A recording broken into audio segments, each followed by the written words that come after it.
This week on Jerusalem Dateline, the ungodly brutality of ISIS. Did the radical Islamic army finally go too far, even for most Muslims? Plus, international interference. How some believe the Obama administration is working to defeat Israeli Prime Minister Benjamin Netanyahu in the upcoming elections. And American Christians gather to show their support for the Jewish state. Our report from the Israel Summit.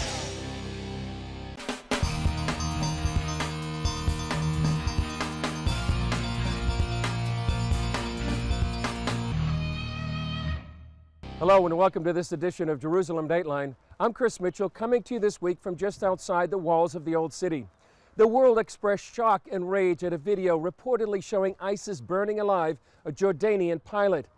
Jordan retaliated by executing a number of terrorists in their custody. And Jordan's King Abdullah vowed to fight this Islamist army until his country ran out of fuel and bullets. Gary Lane has more. An ambulance transports the bodies of two al-Qaeda terrorists executed at this prison. The Jordanian government made good on its pledge to kill the terrorist captives if the Islamic State harmed Air Force pilot Maoz el-Qassasbeh. It took the action after a gruesome video appeared on the internet this week, showing the caged Jordanian pilot being burned to death by ISIS militants. The video is too graphic for us to show you, but it sparked outrage and protests throughout the Jordanian kingdom. And this response from President Obama as he met with Jordanian King Abdullah at the White House Tuesday. It's just one more indication of the viciousness and barbarity of this organization. ISIS militants captured Qassasbeh after his plane went down during an airstrike in Syria last December. The Jordanians had hoped to exchange the pilot in a swap offered by ISIS. The Islamic State wanted to win the release of this female terrorist. But before the exchange could be arranged, the Jordanians demanded one big condition. We want to see a proof of life. But when that gruesome video of the pilot's death by incineration appeared on the internet, the Jordanians knew it was too late for a hostage swap. As a matter of fact, the pilot's death may have actually occurred a month ago, long before exchange talks began. The Jordanian pilot execution video came just days after ISIS released a video showing the beheading of a Japanese Christian journalist. At some point, this kind of act backfires on a group like ISIS. The Jordanian government had promised to retaliate by delivering a strong, earth-shaking, and decisive response to their pilot's murder. What isn't known at this time is if the execution of the two al-Qaeda terrorists is it, or a much greater response is yet to come. Gary Lane, CBN News. Speaking on the 700 Club, CBN News terrorism analyst Eric Steckelbeck told Pat Robertson that while some will abhor this act, others will be drawn to ISIS because of it. On one hand, this absolutely energizes ISIS's enemies. Look at Jordanians in the streets protesting against ISIS. But on the other hand, and this is tough to wrap our heads around, Pat, there are people around the world who see ISIS beheading people and setting people on fire, raping women and children. And Pat, they're not repelled by it. They're actually drawn to it.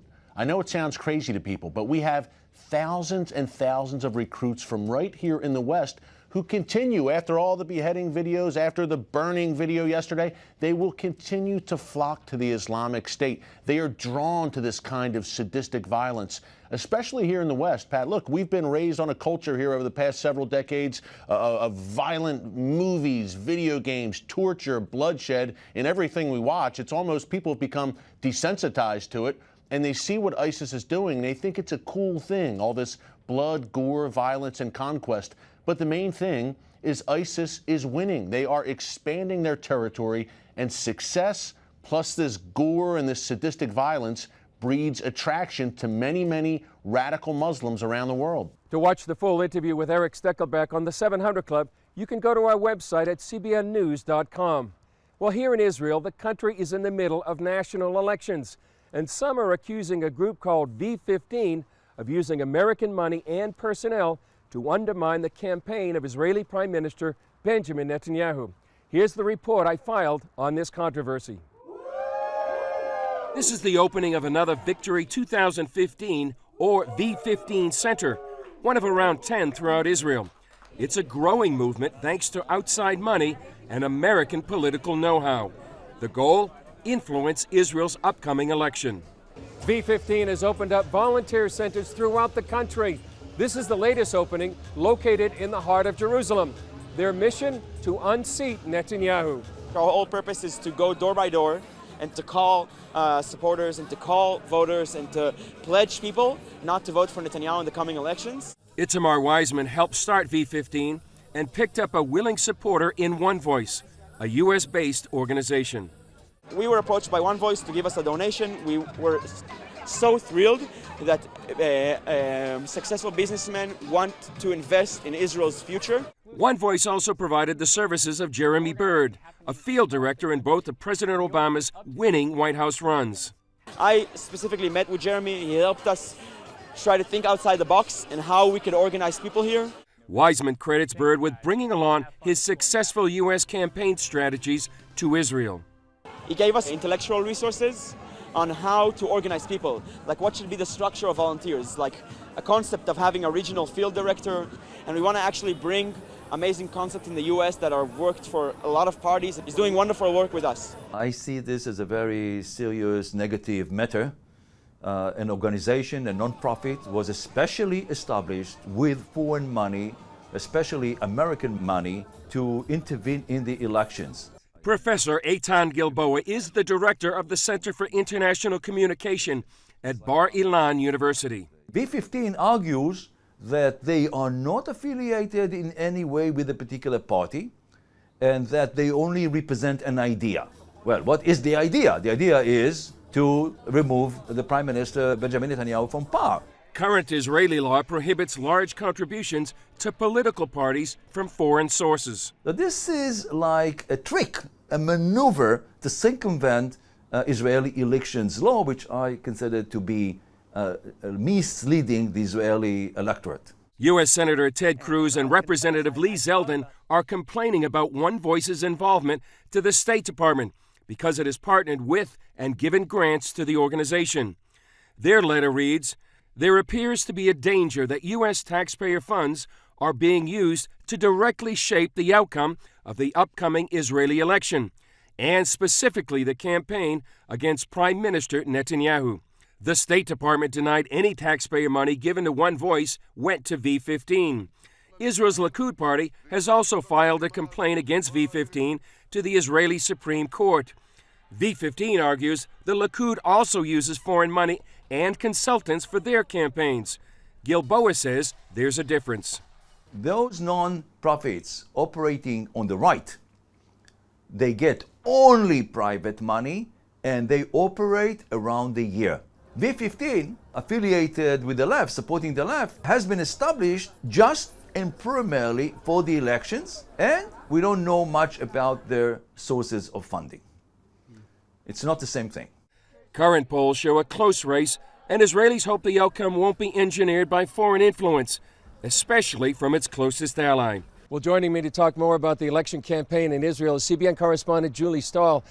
Julie, you know, in addition to the V15 controversy, what is some of the dynamics going on in the campaign right now? Well, the main left-right divide is the left wing says, no, we're going to promote socioeconomic policies that Israelis they're upset about the economy, some of the social issues, and as opposed to on the right, Bibi, you know, and rightly so, is concerned about defense and security issues. So that's kind of the divide between right and left. Of course, both sides care about both things, but Bibi is really strong on the security and defense issues. And the campaign is about 6 weeks away. How would you describe how things are going for the main parties? Well, Likud seems to be gaining some ground in the last polls that we saw this week, and Benjamin Netanyahu would be moving up in the polls. The left is kind of stagnated a bit right now. It's one of the analysts that I spoke to in the last few days said, you know, the left may have kind of underestimated the whole idea of Bibi fatigue, that Benjamin Netanyahu has been prime minister on and off for more or less 9 years. And they think, you know, people think, well, we want to change, but there's nobody else really there. And the left thought they could just attack Bibi, and that would be enough for a campaign. But apparently, you know, it's kind of like when your family is attacked. Doesn't matter, you might complain about them from within, but if your family's attacked from the outside, you're going to stand up and defend them. And one thing that's getting a little attention is a new ad that Bibi has put out called Babysitter as opposed to a babysitter. How are people reacting to that? I think it was a brilliant idea. I mean, Bibi's trying to make himself the family man, and I think people think it's humorous. I don't think, no matter which side you're on, you couldn't say it wasn't clever. So I think it's quite a clever idea. Yeah, it is. And finally, Julie, one of the controversies, both here in Israel and in the United States, is this invitation by the House Speaker John Boehner to Netanyahu to come and speak about Iran just a few weeks before the election. And it's got a lot of attention, a lot of pushback from the White House and Democrats. How do you think that's going to affect the outcome of the election? I think here in the land it may not actually have a very big impact. There again, you know, the right is I think getting a bit tired of people attacking Bibi, whereas the left isn't really, it's not working now. Now people are starting to say, hey, show us what are you going to do for us if we take Bibi out and put you in. Right. So I'm not sure it's going to have a big impact on the elections here. Yeah. Okay, Julie. Well, thanks for your analysis. We'll see what happens just a few weeks away. It's going to be a major thing here in Israel. Yes. Coming up, we go to the U.S. for a first ever summit on how Christian ministries can stand up for Israel.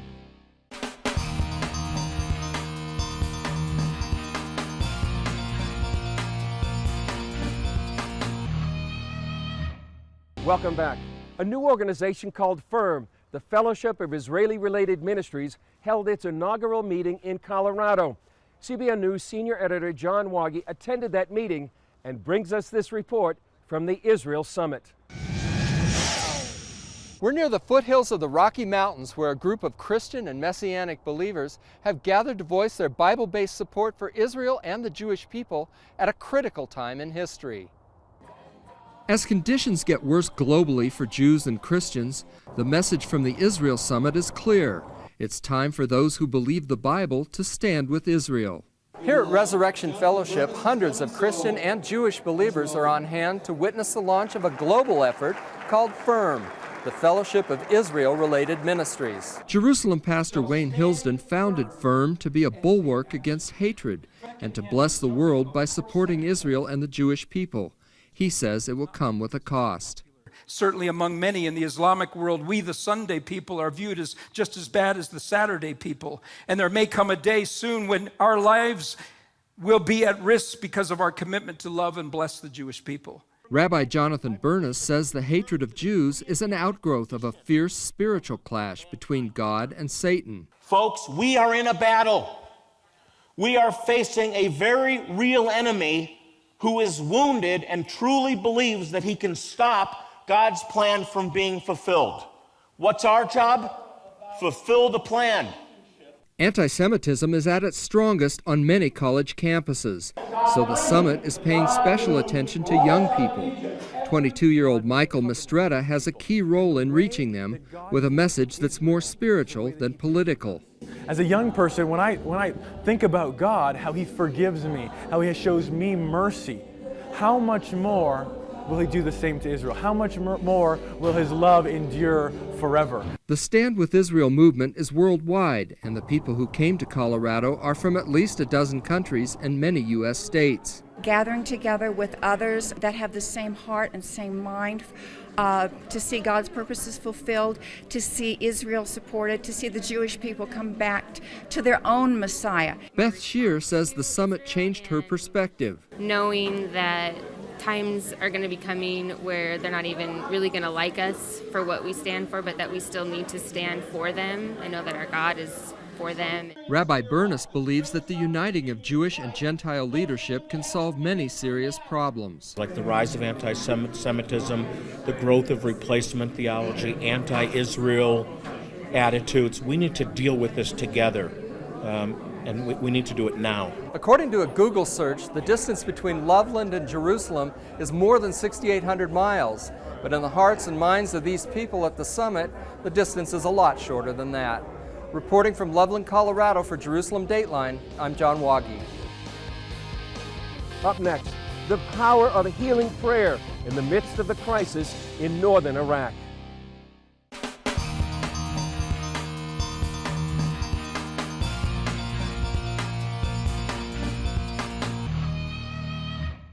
Welcome back. When ISIS went through northern Iraq last summer, it left more than 1 million refugees in its wake. We talked with Abby Abelness of Healing Tree International about how practical help and healing prayer are making a difference in their lives. Well, Abby, it's great to have you here and good to see you again. And you were just in December in Kurdistan. Tell us what the conditions were like. Okay, well, we were there in the Kanki camp of the where the Yazidis are, and it was getting colder, and it was more rainy in the area, and the people were just trying to keep warm. They were actually needing people to send them warmer clothes, but things have become a lot more organized in the camps now, and the families actually are adopting children that may have lost their parents or their siblings. They're just adopting them into homes in the camps. You mean so like one family will realize that these children are orphans and they'll adopt them? Right, because they haven't found all their family members yet. They don't know what happened to them. We were there in August. It was very hot at the time, and literally hundreds and thousands of Yazidis were coming off the mountain into these refugee camps. You probably saw it maybe a few months after we did. The trauma is hard to underestimate. It was just horrific. I mean, what they had gone through. Emotionally and psychologically, what are they going through? I was there in September and thinking about the horrific things that happened to them, and wanting to help that with some healing prayer. And we would ask them questions about what is the trauma that you want help with, and I was surprised at the answer. That the biggest concern was, where was God when all this happened? Why didn't he stop this harm from coming to us? And so they had that on top of everything is the big questions about what is God doing. And what was happening when you prayed for people? Well, that was the beginning of the open door. You know, it's the first time that they ever talked to Christians. When they were up on Sinjar Mountain, they had never allowed any Christians up there, so in a sense they were an unreached people group. And so it just was orchestrated by God that the Christians were the first ones to visit them while they're sitting there in the same clothes they had on when they had first come off the mountain. And they said, where's God? And we said, well, we're here from the United States to come over. God heard your cry. And we've come to help you. And because of that, we'd like to pray for you since that's your concern. And they were so open to that prayer. And the stunning thing to us was how healing it turned out to be. They let us lay our hands on their heads or touch their shoulders, and we would pray, and we could see the stress come off of them to think, God is watching over us. He sent somebody to help, and it was like they felt the power of God, because you saw a dramatic difference in the children getting off their mats and getting up to play after being prayed over, and you saw a mood change as the prayer happened in the camps. So it was extremely effective. And then they would start bringing us, as they saw the help that it was being to their people, they just started crowding around us and bringing us more traumatized people and saying, would you pray over and minister to those people? So it was very impacting, and they would say things like, we see what Islam, we see that it came and it kills and destroys, and then we see what Christianity does, and it comes to help, and it has compassion, and it cares for you and wants to help to rebuild. So they were very impacted by what the Christians were doing there. Up next, young tennis players from South Africa see Israel firsthand and find out it's not apartheid after all.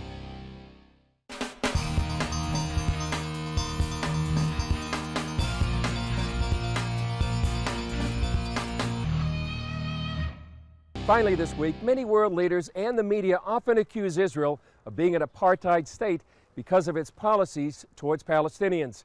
Now the Jewish state is reaching out to South Africans who lived under that racial segregation for almost 50 years.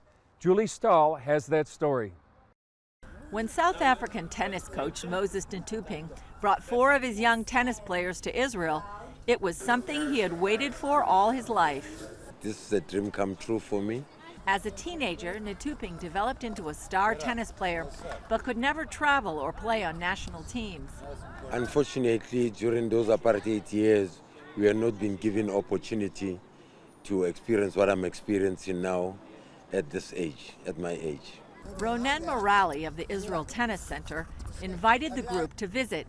He said the idea came from the Israeli ambassador who wanted to introduce the South Africans to the real Israel. Sport, it's like a bridge over, over cultures, over, to bring, people together and to see that Israelis are normal people, without horns in their head, and I think it did the job. Netuping said he saw nothing that resembled the racial segregation of apartheid. So far, I haven't seen anything that I can criticize about Israel. All I could see is people, jolly people, friendly people, all the way, willing to help wherever possible. And it touched the youngsters as well. I know about Israel fighting, there's a war, but I thought where I'm going there would be a peace place and no war there. They're so kind to us. I see they're treating us like families. I think it's an incredible country that has incredible people, kind people that must appreciate people from Africa or Northern America or South America, the whole world. The Israel Tennis Center started nearly 40 years ago. Now they have 14 centers around the country like this one in Jerusalem, serving 20,000 children a week from different backgrounds. The Israel Tennis Center is a blend of everything, like you have Arab kids, you have Ethiopian kids, you have everything, a blend of everything.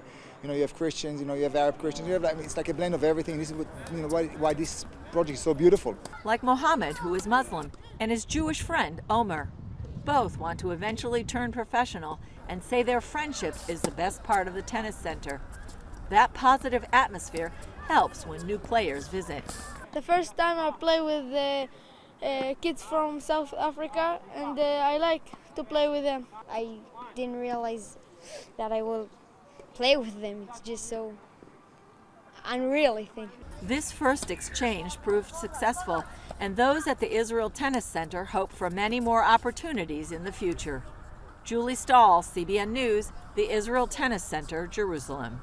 Well, the kids had a lot of fun, and they found out that Israel was a lot more peaceful than they expected. Well, that's it for this edition. I'm Chris Mitchell. We'll see you next time on Jerusalem Dateline.